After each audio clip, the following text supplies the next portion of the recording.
अपराध लुक्दैन, न्याय मर्दैन। शान्तिपूर्ण समाज हाम्रो अभिष्ट, अपराध न्यूनीकरण हाम्रो अभियान। नमस्कार अनि स्वागत छ कार्यक्रम CMW अर्थात् क्रिमिनल्स मोस्ट वान्टेडमा। म रूपक कुलाल। हामी हरेक हप्ता समाजमा भएको एक प्रतिनिधि घटनालाई गहन अनुसन्धान गरी तपाईमाझ प्रस्तुत गर्दछौँ। आज पनि हामीले काठमाडौँको गोङ्गबुमा एक पुरुषको विभत्स हत्या गरेको घटना लिएर उपस्थित भएका छौँ। गत साउन 25 गते शनिबार काठमाडौँको गोङ्गबु चोकमा एक पुरुषको बेवारिस शव फेला पर्यो। सुटकेसभित्र फेला परेको शवको टाउको नै थिएन। त्यसपछि प्रहरीले अनुसन्धानमा कुकुरको प्रयोग गर्यो। जो नामको उक्त कुकुरले उक्त शवको टाउको र खुट्टा जेब्राको झोलामा केही मिटरको परको दूरीमा फेला पार्यो। त्यसपछि प्रहरीले अनुसन्धानको नाम नै जो अपरेसन राख्यो। के खुले जो अपरेसनका रहस्यहरू, हेर्नुहोस् यो रिपोर्ट।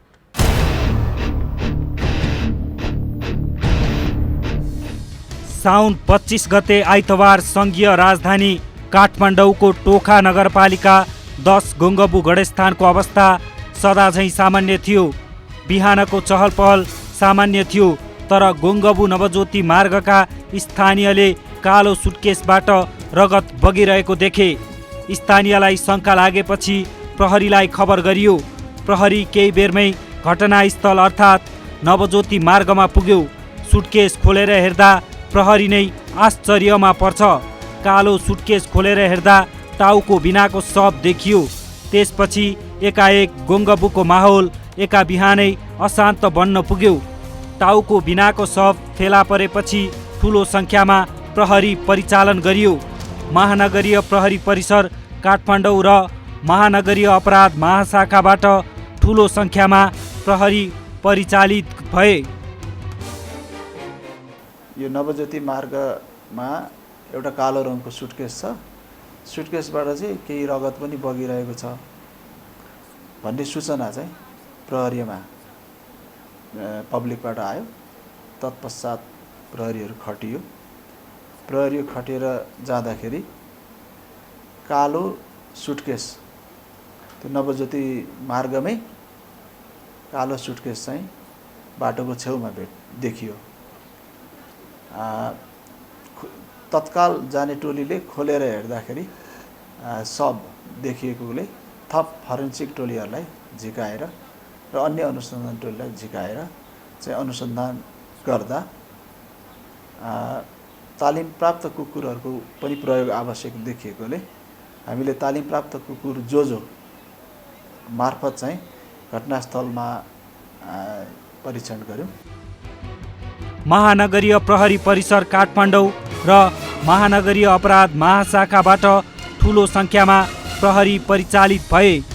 प्रहरीका उच्च अधिकारी र फोरेन्सिक डाक्टरको टोली घटनास्थल पुगेको थियो भने अनुसन्धानका लागि ट्र्याकिङ डग प्रयोग गरियो। उक्त डगको नाम थियो जो। ट्र्याकिङ डग जोले शव भेटिएको करिब 300 मिटर पर जेब्रा झोलामा फालिएको शवको टाउको र खुट्टा पत्ता लगायो। त्यसपछि प्रहरीले अपरेसन जो नाम दिएर अनुसन्धान अगाडि बढायो। जोले अर्को घटनास्थलको बारेमा पनि हामीलाई जानकारी गरायो र त्यो सुटकेस भेटिएको ठाउँबाट करिब पूर्व उत्तरतर्फ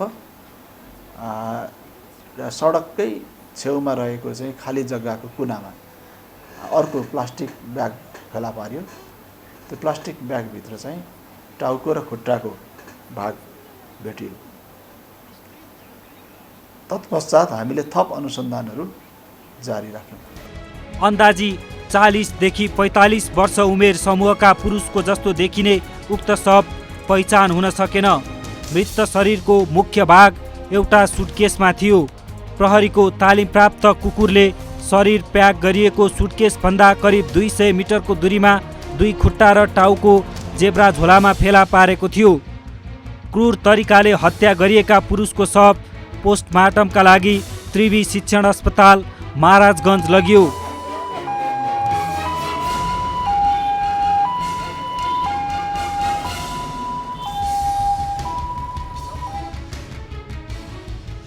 ठुलो सङ्ख्यामा प्रहरी परिचालन भएर घटनाको अनुसन्धान सुरु भयो। महाशाखा प्रमुख दीपक थापासहित एसपी ईश्वर कार्की नेतृत्वको टोलीले घटनाको अनुसन्धान गरेको थियो। अनुसन्धान टोलीले शव भेटिएको स्थान वरपर धेरै घरमा सर्च अपरेसन चलायो। सीसीटीभी फुटेज हेरियो, तर प्रहरीले कुनै सुराग भेट्टाउन सकेन। अनुसन्धानमा ढिलाइ हुने देखेपछि प्रहरीले मृतकको फोटो सार्वजनिक गर्यो। त्यसको केही घण्टामै उक्त शव रोल्पाका 45 वर्षीय कृष्ण बहादुर बोहराको भएको खुल्यो। 25 गते बिहानदेखि नै जब हामीलाई सूचना प्राप्त भयो, हामीले व्यापक रूपमा प्रहरी परिचालन गरियो। अपराध महाशाखाको तर्फबाट पनि टिम परिचालित भयो। महानगरी प्रहरी परिसर काठमाडौँको तर्फबाट पनि टिमहरू परिचालित भयो। त्यस्तै अन्य निकायहरूबाट पनि अनुसन्धानको लागि टिमहरू परिचालित भए। हामीले घटनास्थल वरिपरिका धेरै घरहरूमा हामीले सोधपुछहरू गऱ्यौँ। सम्भावित ठाउँहरूमा हामीले सोधपुछहरू गऱ्यौँ र हाम्रो त्यो बेलाको प्रमुख उद्देश्य चाहिँ शवको शनाखत थियो। शव कसको भन्ने पहिचान भइ नसकेको अवस्थामा हाम्रो मूल प्राथमिकता चाहिँ शवको पहिचान थियो। हामीले दिनभर पनि हामीले चाहिँ शव पहिचान गर्न सकेनौँ। समुदायबाट कसैले पनि यो मैले चिनेको भन्ने जानकारीहरू आउन सकेन। हाम्रो प्रयास जारी नै थियो। यसको लागि हामीले 26 गते चाहिँ शनाखतको लागि अनुरोध गर्दै सार्वजनिक मिडियाहरूमा सम्प्रेषण गऱ्यौँ र 26 गते चाहिँ हामीलाई यो शव चाहिँ कृष्ण बहादुर बोहराको हो भन्ने कुराहरू चाहिँ उहाँलाई चिन्ने व्यक्तिबाट खोल्न आयो। सङ्घीय राजधानी काठमाडौँको मुख्य बजारमै एक पुरुषको शव टुक्रा टुक्रा पारेर फालिएको अवस्थामा फेला पर्यो। तर प्रहरीले लामो समयसम्म पनि उक्त शवको पहिचान गर्न सकेन। तर अन्ततः प्रहरीले उक्त शवको पहिचान गर्यो। उनी थिए रोल्पाका कृष्णबहादुर बोहरा। कसले गर्यो उनको विभत्स हत्या देखाउनेछौँ यो विश्रामपछि। विश्रामपछि पुनः स्वागत छ कार्यक्रम CMW अर्थात् क्रिमिनल्स मोस्ट वान्टेडमा। कृष्णबहादुरको शव टुक्रा टुक्रा पारेर फालिएको अवस्थामा फेला पर्यो। कसले गरेको थियो कृष्णबहादुरको हत्यापछि शवलाई टुक्रा टुक्रा? कहाँ पुग्यो प्रहरी अनुसन्धानको जो अपरेसन? हेर्नुहोस् यो रिपोर्ट।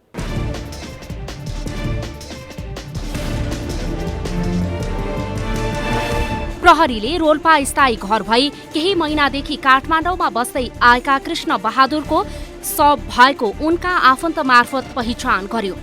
त्यसपछि उनै कृष्ण बहादुरका आफन्तले उनी बेला बेला गइराख्ने ठाउँ पनि बताए। कृष्ण बहादुर बस्दै आएको होटलसम्म पनि प्रहरी पुग्यो। तर कृष्ण बहादुरका मामाले बोहरा नवज्योति मार्गमा बस्ने कल्पना भन्ने महिलाको डेरामा गइराख्ने बताए। त्यसपछि प्रहरी उक्त घरमा पुग्यो। कल्पना नामकी महिला खोज्दै प्रहरी नवज्योति मार्गमा पुग्यो। कल्पना भन्ने 2 दिन अघि डेराबाट बाहिर निस्किएको घरधनीले प्रहरीलाई जानकारी दिए। त्यसपछि प्रहरीले महिलाको नम्बरको लोकेसन ट्र्याक गर्न थाल्यो। लोकेसन चितवन देखियो। त्यसपछि काठमाडौँ प्रहरीले चितवन प्रहरीको सहयोगमा कल्पनालाई पक्राउ गर्यो। अब यस पश्चात हामीले चाहिँ कल्पना मुडभरीलाई खोज्ने क्रममा चाहिँ कल्पना मुडभरी चाहिँ एम्बुलेन्समा चितवन गएको कुराहरूको जानकारी हामीलाई प्राप्त भयो र हामीले चाहिँ चितवन प्रहरीको समन्वयमा हामीले अभियुक्त कल्पना मुडभरी सहित पक्राउ गरेर काठमाडौँ ल्यायौँ। उता चितवन प्रहरी कल्पना र उनकी छोरीलाई पक्राउ गरी काठमाडौँ ल्याउने तयारीमा जुट्यो। यता काठमाडौँ प्रहरी भने कल्पनाको डेराको खनतलासीमा थियो। प्रहरीले कल्पनाको डेरामा ह्याम्बर र मासु काट्न प्रयोग गरिने दाउसहित शौचालयमा रगत लतपतिएको अवस्थामा फेला पार्यो। आफूलाई कल्पना साई बताउने हत्या आरोपीको वास्तविक नाम कल्पना मुडभरी पौडेल भएको प्रहरी अनुसन्धानबाट खुल्यो। तर कल्पनाले सुरुमा हत्या आरोप स्वीकार गरिनन्। प्रहरीले उनको डेराका बरामद सामानबारे बताएपछि भने हत्या आरोप स्वीकार गरेकी थिइन्। उसको कोठाहरू चेक जाँच गर्दाखेरि शङ्कास्पद केही कुराहरू जुन चाहिँ घटनासँग चाहिँ मेल खान्थ्यो त्यो कुराहरू हामीले बरामद गर्न सक्यौँ। जस्तै उसको कोठाबाट हामीले चाहिँ त्यो सुटकेसमा जुन एउटा डोरी थियो त्यो डोरीसँग मिल्ने आधा डोरी हामीले त्यहाँ प्राप्त गऱ्यौँ। सुटकेसको त्यो क्लिप भाँचिएको थियो घटनास्थलमा, त्यसको टुक्रा हामीले त्यहाँ फेला पार्यौँ। केही रगतका चाहिँ दागहरू रगतहरू हामीले फेला पार्यौँ, मेट्रेसमा फेला पार्यौँ, त्यस्तै अन्य कुराहरू फेला पार्यौँ। मृतकको ले लगाउने गरेको कपडाहरू फेला पार्यौँ, चप्पलहरू फेला पार्यौँ।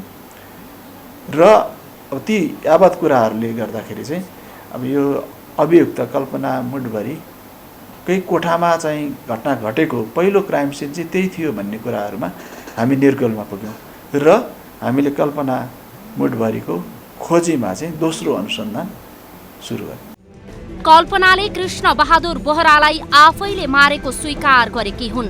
प्रहरीले हत्यामा अन्यको संलग्नता बुझ्न खोज्दा उनले एक्लैले हत्या गरेको बताइन्। प्रहरी अनुसन्धानबाट खुल्न आए अनुसार कल्पनाले कृष्ण बहादुरको हत्या गरेको भोलिपल्ट एम्बुलेन्स चढेर छोराछोरी सहित चितवन शक्तिखोरी स्थित घरमा गएकी थिइन्। कृष्ण बहादुरको विभत्स हत्या गर्ने कल्पनालाई प्रहरीले पक्राउ गरे पनि एक महिलाले एक्लै हत्या गरेर क्रूर तरिकाले शवलाई टुक्रा टुक्रा पारेर शवको व्यवस्थापन गरिन् त प्रश्न अनुत्तरित बन्यो। प्रहरीको जो अपरेसन जारी थियो। प्रहरीले अपरेसनकै क्रममा चितवनबाट एक महिलालाई पक्राउ गर्यो। को थिइन् ती महिला देखाउनेछौँ यो विश्रामपछि। विश्रामपछि पुनः स्वागत छ कार्यक्रम CMW अर्थात् क्रिमिनल्स मोस्ट वान्टेडमा। चितवनबाट प्रहरीले कल्पना मुडभरी पौडेललाई पक्राउ गर्यो। उनले कृष्णबहादुरको हत्या गरेको स्वीकार गरिन्। अन्य के रहस्य खुले जो अपरेसनबाट हेर्नुहोस् यो रिपोर्ट। कल्पना पक्राउपछि कृष्णबहादुर हत्याकाण्डका सम्पूर्ण रहस्यहरू खुलेका छन्। प्रहरीले कल्पनालाई चितवनबाट पक्राउ गरी काठमाडौँ ल्याई पत्रकार सम्मेलन गरेर उनलाई सार्वजनिक पनि गर्यो। तर उनकी छोरी 15 वर्ष मात्रै पुगेकाले सार्वजनिक गरेन। प्रहरी अनुसन्धानबाट खोल्न आए अनुसार कल्पनाले कृष्णबहादुरलाई शनिबार खानपिन गरेर बस्नको लागि आफ्नो डेरामा बोलाइन्। सोही अनुसार कृष्णबहादुर शनिबार साँझ 5 बजेतिर कल्पनाको कोठामा पुगे। त्यसपछि कल्पना मासु पकाउन थालिन्। केही छिनमा कल्पनाले कृष्णबहादुरलाई दही चिउरामा 5 वटा स्लिपिङ ट्याब्लेट घोलेर खुवाइदिन्। कृष्णबहादुरले भने सुइँको नै पाएनन्। केही समयपछि दुवैजनाले मासु र मदिरा सेवन गरेको प्रहरीको प्रारम्भिक अनुसन्धानबाट खुल्न आएको छ। त्यसपछि कृष्णबहादुर निन्द्रामा लट्ठ परे। कल्पना मुडभरीको घरमा जब मृतक कृष्णबहादुर बोहरा आयो सँगै बसेको देखिन्छ र कल्पनाले चाहिँ दही चिउरा खान दिएको देखिन्छ र त्यो दहीमा चाहिँ उसले जानी स्लिपिङ ट्याब्लेटको 5 वटा ट्याब्लेट चाहिँ दहीमा घोलेर खुवाएको देखिन्छ सुरुमा। त्यस्तै अब सँगै चाहिँ अब केही रक्सी पनि सेवन गरेको, अन्य खानेकुराहरू पनि खाएको देखिन्छ। खानेकुरा खाइसकेपछि स्लिपिङ ट्याब्लेटको असर र रक्सीको असरबाट मृतक कृष्णबहादुर बोहरा चाहिँ लट्ठ परेर सुतेको अवस्थामा कल्पनाले ह्यामरको प्रयोग गरेर प्राइभेट अङ्गमा ह्यामरको प्रयोग गरेर बेहोस बनाएको अवस्था। कल्पनाले नसाले लट्ठ परेका कृष्णबहादुरको अण्डकोशमा प्रहार गरिन्। अण्डकोशमा ह्यामर प्रहार गरेपछि शलले कृष्णबहादुरको घाँटी बाँधेर मारिन्। मरेको निश्चित भएपछि कल्पनाले कृष्णबहादुरलाई शौचालयमा लगिन्। शौचालयमा कल्पनाले घरमा भएको दाउको प्रयोग गरी कृष्णबहादुरको टाउको र दुवै खुट्टा टुक्रा टुक्रा पारेको कल्पनाले दिएको बयानका आधारमा प्रहरीले जनाएको छ।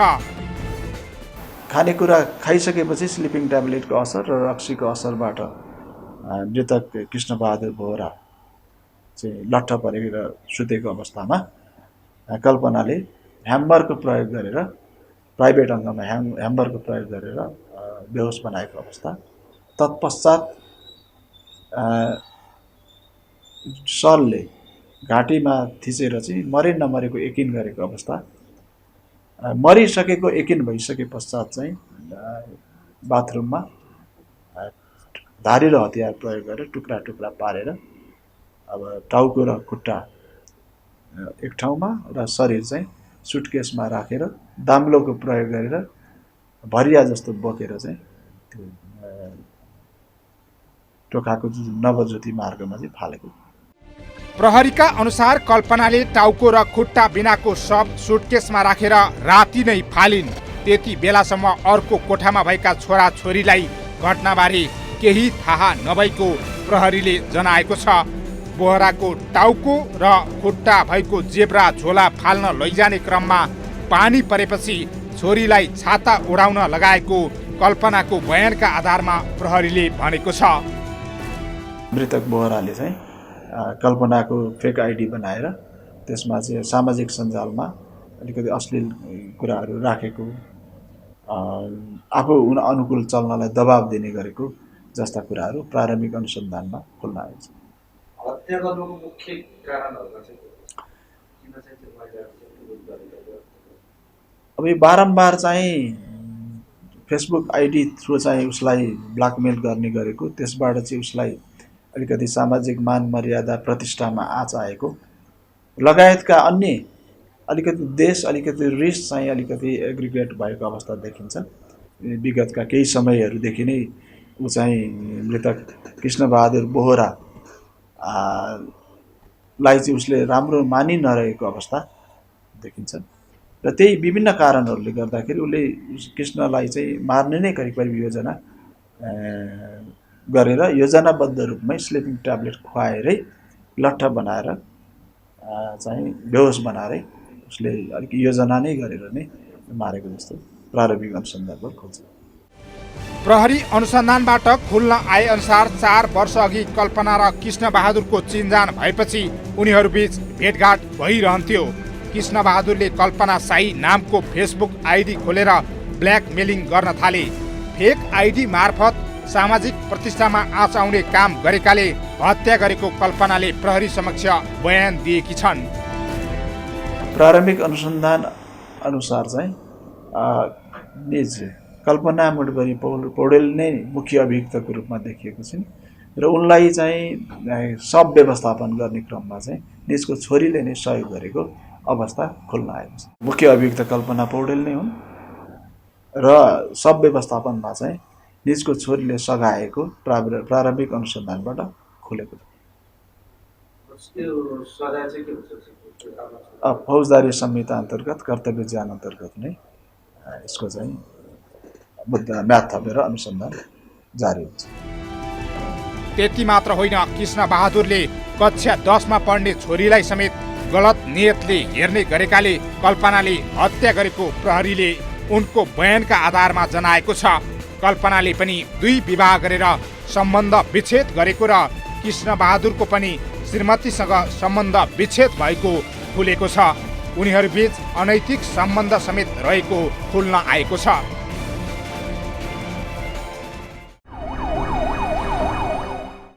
यसरी फिल्मी शैलीमा कल्पनाले कृष्णबहादुरको विभत्स हत्या गरिन्। उनले प्रहरी समक्ष फेसबुक मार्फत ब्ल्याकमेलिङ गरेको र छोरीलाई नराम्रो नजरले हेरेका कारण कृष्णबहादुरको हत्या गरेको स्वीकार गरेकी छन्। प्रहरीले कल्पनालाई पक्राउ गरी कानुनी दायरामा ल्याएको छ। आशा गरौँ भविष्यमा यस्ता घटना हुने छैनन्। अपराध ठुलो होस् वा सानो, त्यसले मानवतालाई डसेकै हुन्छ। तपाईँ हाम्रो सहकार्यले मात्रै अपराध मुक्त समाज सम्भव छ। तपाईँका पाइला यसैतर्फ अगाडि सरुन्। हस्त कार्यक्रम CMW आजलाई यति नै।